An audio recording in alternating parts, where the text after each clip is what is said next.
Assalamualaikum warahmatullahi wabarakatuh. Beberapa hari ini banjir terjadi di Kuala Simpang di Kabupaten Aceh Tamiang, sehingga menyebabkan truk-truk dan kontainer yang mengangkut hasil perkebunan dari Aceh Tengah dan Bener Meriah yang menuju ke Medan dan begitu sebaliknya dari Medan ke Takengon dan Medan ke Aceh. Barang-barang yang ada di kontainer termasuk bahan-bahan sembako dan lain sebagainya masih terjebak di Kuala Simpang.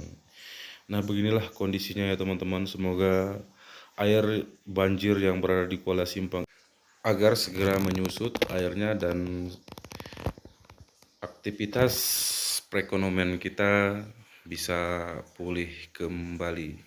Semoga Allah Subhanahu wa taala melindungi kita semua ya teman-teman, dan kasihanlah para pengangkut ataupun para pebisnis-pebisnis yang sedang mengangkut bahan sembako dan bahan lainnya masih terjebak di Kuala Simpang ini.